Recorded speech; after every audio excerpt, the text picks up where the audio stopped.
Assalamualaikum warahmatullahi wabarakatuh. Saya Wulan Rizky Novianti dengan NIM akhir 023, Program Studi Hukum Tata Negara Fakultas Syariah UIN Salatiga. Di sini saya akan membawakan sedikit materi mengenai ilmu tafsir. Baik, masuk pada definisi tafsir. Tafsir dalam konteks bahasa berasal dari kata al-fasr yang berarti menjelaskan, menyingkap, atau menerangkan makna yang tersembunyi. Kata ini mencerminkan proses pembukaan pemahaman terhadap sesuatu yang awalnya tidak jelas atau abstrak. Secara istilah, tafsir merujuk pada ilmu yang mendalami secara pengucapan lafaz-lafaz Al-Quran, petunjuk-petunjuk yang terkandung, hukum-hukum yang dapat diambil, serta makna-makna yang mungkin ada saat ayat-ayat tersebut tersusun. Tafsir tidak hanya sekedar menjelaskan lafaz, tetapi juga mencakup analisis konteks, situasi turunnya ayat, dan relevansi hukum yang dihasilkan. Menurut Al-Zarkashi, tafsir adalah ilmu yang berupaya memahami kitab Allah yang diturunkan kepada Nabi Muhammad SAW, yang bertujuan untuk menjelaskan makna, hukum, dan hikmah yang ada dalam ayat-ayat tersebut. Hal ini menunjukkan bahwa tafsir memiliki dimensi spiritual dan intelektual yang penting bagi umat Islam. Dalam karya Al-Jurjani, tafsir diartikan sebagai proses membuka dan melahirkan makna dari ayat-ayat Al-Quran. Ia menekankan pentingnya menjelaskan tidak hanya makna literal dari lafaz, tetapi juga urusannya, kisah yang menyertainya, serta konteks historis dan sosial saat ayat tersebut diturunkan. Tafsir berfungsi untuk menghubungkan teks suci dengan kehidupan sehari-hari, memberikan petunjuk moral dan etika, serta hukum yang relevan bagi umat. Dengan demikian, tafsir adalah disiplin ilmu yang kaya dan kompleks, menggabungkan linguistik, sejarah, teologi, dan etika untuk memberikan pemahaman yang mendalam tentang Al-Quran, membantu umat Islam dalam menjalani kehidupan sesuai dengan ajaran Tuhan. Dalam kajian tafsir, kita mengenal 3 jenis utama tafsir yang memiliki pendekatan dan metode berbeda dalam menjelaskan makna Al-Quran. Berikut adalah penjelasan spesifik mengenai masing-masing jenis tafsir. Yang pertama ada tafsir riwayat atau tafsir naql.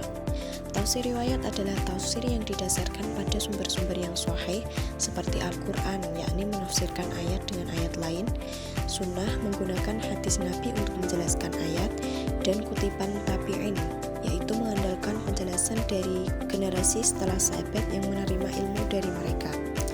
Ciri-ciri dari tafsir riwayat yakni mengutamakan otoritas dan keautentikan sumber, menggunakan pendekatan tekstual yang langsung, dan menyediakan konteks historis dan penjelasan dari tokoh-tokoh terkemuka dalam Islam.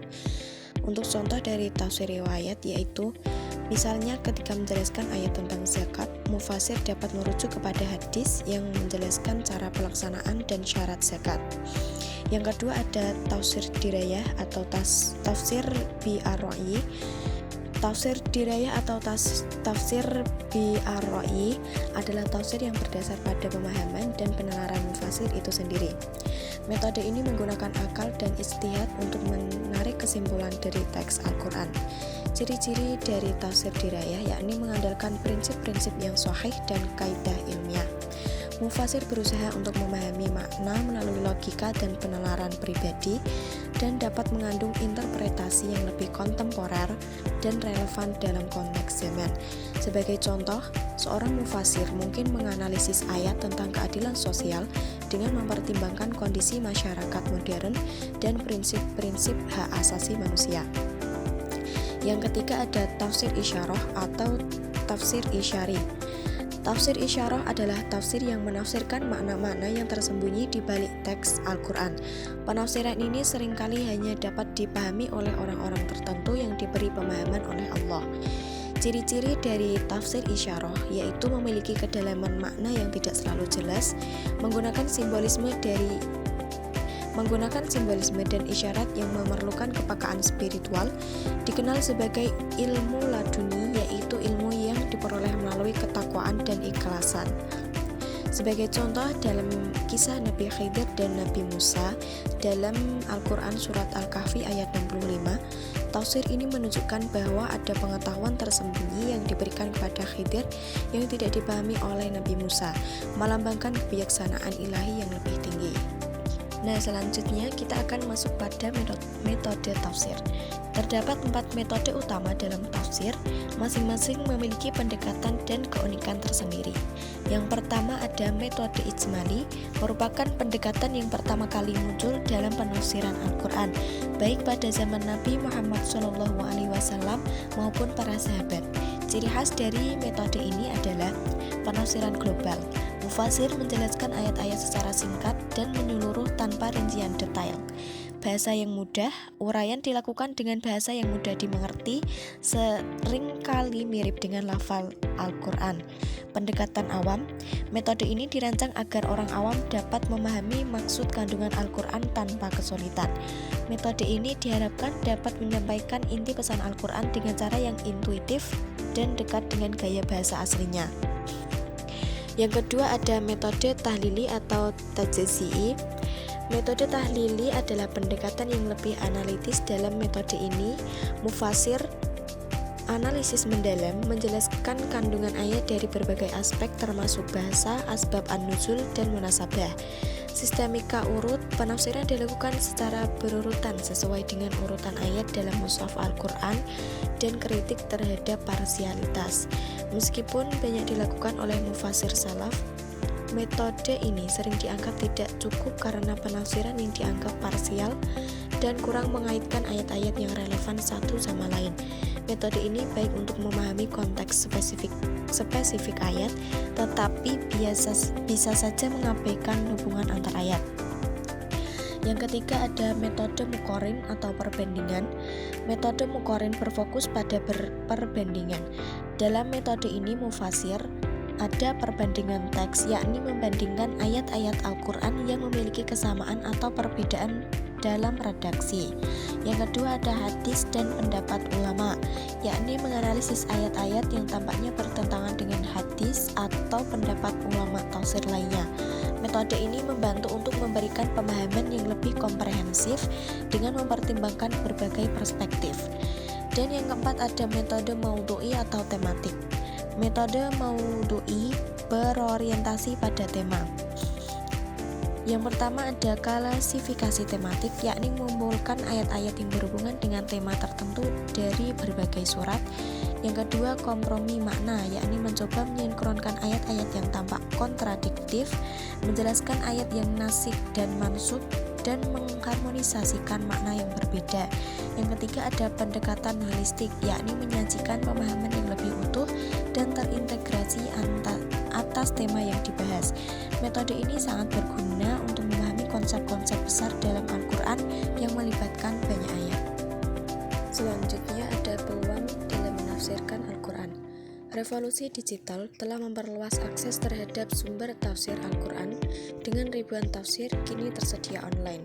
Gary Erban mencatat bahwa teknologi digital memberikan akses yang belum pernah terjadi sebelumnya ke ilmu pengetahuan Islam, termasuk tafsir.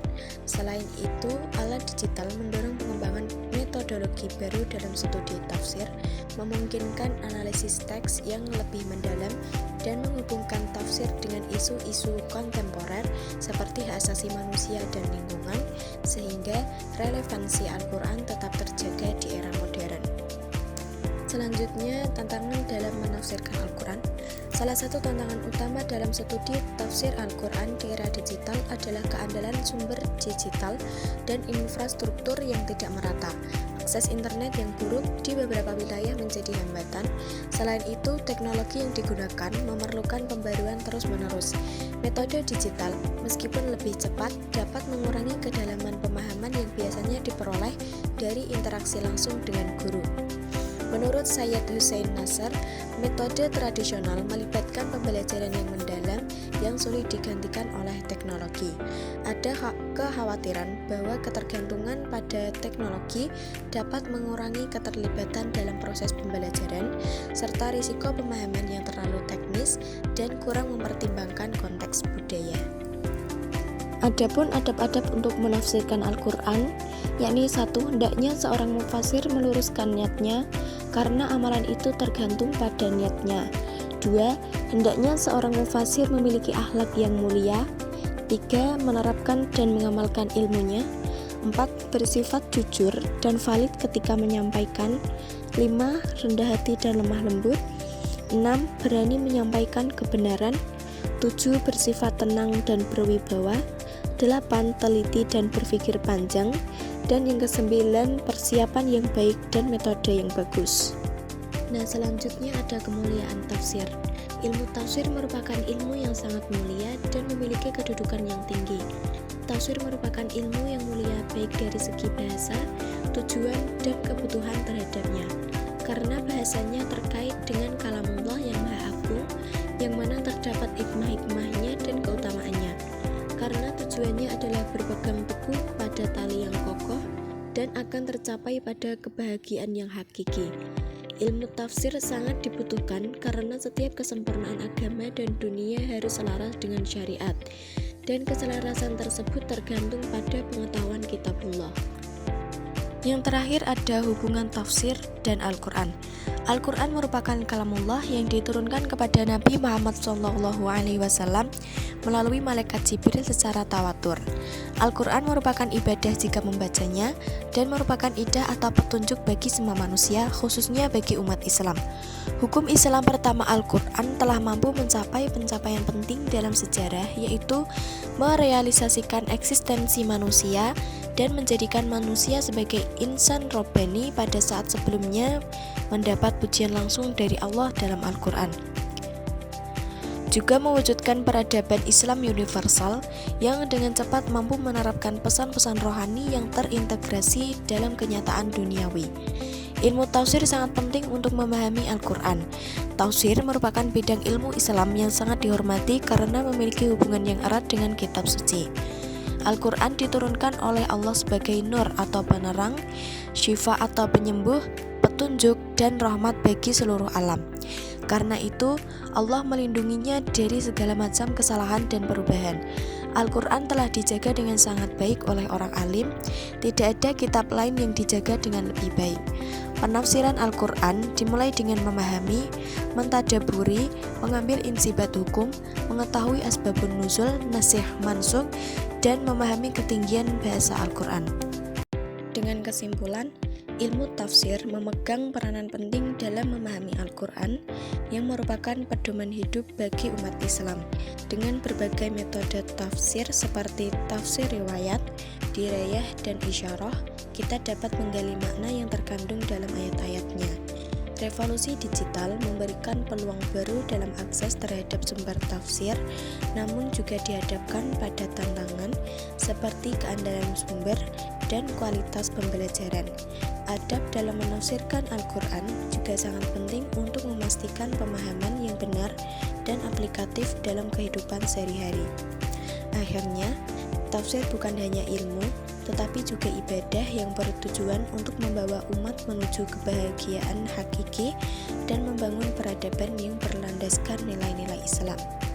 Sekian yang dapat saya sampaikan. Wassalamualaikum